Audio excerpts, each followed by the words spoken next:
Good afternoon, everybody.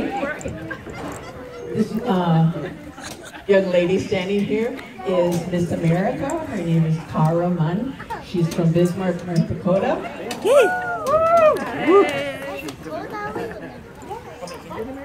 She's, as Miss America, she's representative for the Children's Miracle Network and also for the Make-A-Wish Foundation.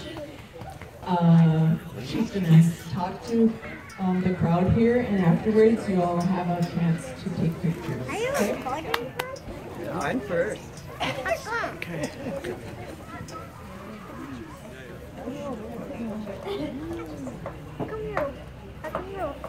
And good to wash day. Yay! I practiced in the car and then I got here and got nervous. Well, it is so special to be here and to be coming from North Dakota. I have, this background of growing up in the Midwest. My dad is actually an engineer for the Standing Rock Tribe. And so North Dakota, yes. But North Dakota has always had a special place. And he was actually from South Dakota. So I came and visited South Dakota quite a bit as a child growing up. But I never thought that I would ever become Miss America.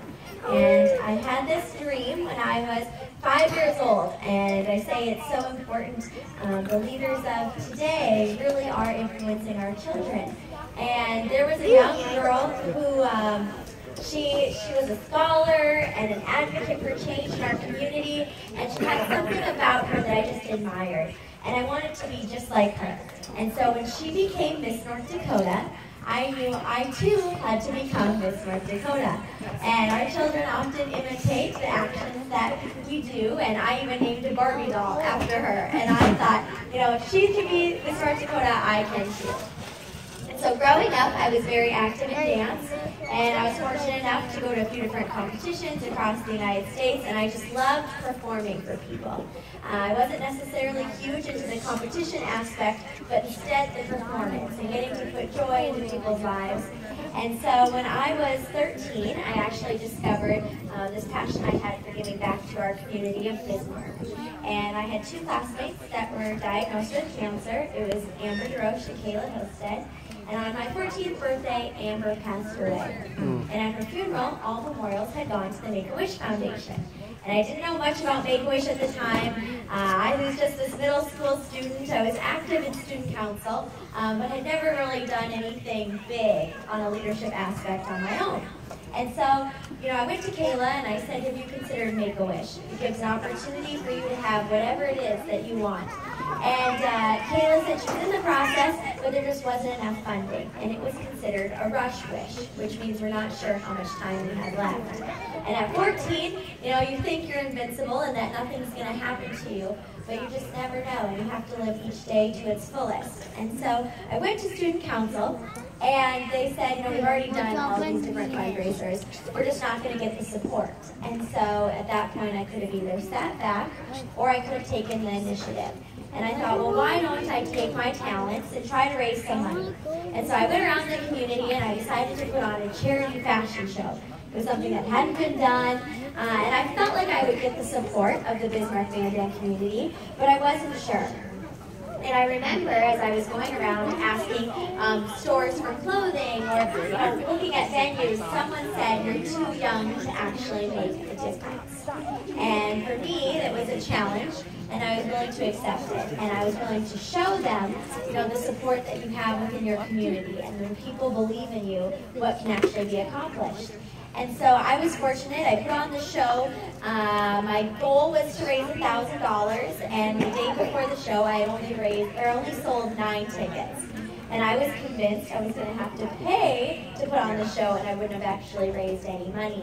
But what I realized is that when you are so passionate about something and you see the impact that you can make, even if others don't believe in you at the time, you can really move mountains. And about 30 minutes before the show, the first person came to buy a ticket. And about 20 minutes before the show, we had a line forming. And 10 minutes before the show, the line went all the way outside the door, and someone had to come up and tell me we had to start the show late because we ran out of tickets. And it was amazing, because I realized that if I would have listened to all of those people who said I was too young to do it, right, or whatever limitation it was, I wouldn't have raised that money. We wouldn't have been able to grant her wish. And then I continued with it because the show was such a success. I thought, well, now I have experience, right? And I can capitalize on it, and I can make the show even better and help more kids year after year. And so I did the show for 10 years. This fall I'll be doing the 11th show. But to date, it has raised over $80,000 for kids in North Dakota that are battling life-threatening illnesses. So again, looking back, and if I would have believed that I was too young to do it, I would have never done it, and it wouldn't make the impact it has today. Same thing then happened as I was pursuing this dream of Miss America. I went to Miss North Dakota's Outstanding Teen, which is our sister program. And I won on my first try, and I went to the Outstanding Teen competition, and I didn't get a single award when I was there. But my roommate won. And it's so important, I feel, at times to watch those around you succeed. Because I think it really drives us, and it really shows us, you know, I can do that too. And, you know, I came back and I had this dream after Outstanding Teen to go to an Ivy League school. And I realized that, you know, really the only one who can limit me at the end of the day is myself. And it's so important to set high goals because, I mean, if you just make one step towards that goal, you're already further than where you were at the beginning. And so I remember going to my guidance counselor, the one individual who is paid to support you in whatever your dreams and aspirations are. And I told him that I wanted to go to an Ivy League school. And he said, there's no way a girl like you from North Dakota is ever going to go to an Ivy League school. And I didn't know what that meant. I didn't know if it was because I was a woman, or maybe it was because I came from a high school that had never had an applicant. Or, you know, maybe it was the fact that I was from North Dakota. I didn't know what it was. But again, when any time someone tells you you can't do something, you have to turn around and show them that you can. And you can't let them define what it is that you're capable of. And so I remember I applied to Brown University 2012 in January. I got a likely letter in February and was actually accepted in April. I then went to Brown and I graduated with Business Entrepreneurship Organizations with an honors degree, which was a true honor. And again, I kept thinking, okay, now I'm ready for that goal of Miss North Dakota, Miss North Dakota, Miss North Dakota. And so I went my first year to Miss North Dakota and I placed third runner-up, which was a huge honor. But also North Dakota is not that competitive. And so I thought, okay, I can come back the next year. And I came back the next year and I didn't even make the top 5. And so sometimes when you're reaching that goal, you go backwards in progress. And I thought, you know, because I was third runner-up, I should be at least second, first, or the winner. But just because it happened one year doesn't mean that you don't work hard again to reach that same level of accomplishment. So I went my third year. And can anyone guess what happened? You won it. No, I still didn't win. I was first runner-up that year too. But I was so convinced that at that point, because I had tried 3 times, and I thought I had failed 3 times, that it just wasn't for me. And so I actually went to DC and I worked for our senator, and he had a job offer open up. And I had to make the decision at that point, do I really want to take the job and be locked in for 2 years, or do I want to go back and compete for one last year of eligibility I have? And with Miss America, you have from the ages of 17 to 25. When I competed, it was 18 to 24. And I was turning 24. And I thought, you know, what's the worst thing to do? To compete a 4th year and not win again, which I'd already done 3 times, so I already knew how to do it. Or to not compete at all and always wonder what if. And to me, it was that fear of always wondering what if, and not knowing, you know, what if I would have done it again? What if that door of opportunity would have opened? So I worked really hard. I went and competed at Miss North Dakota, the goal I had had for so long, 4th year, and for the first time in North Dakota's history, had won every category, which was pretty remarkable. But when I got to Miss America and I was preparing for it, you know, after 4 years, you assume that you've done everything you possibly can, right? And I would be the best representative for the state that I could be.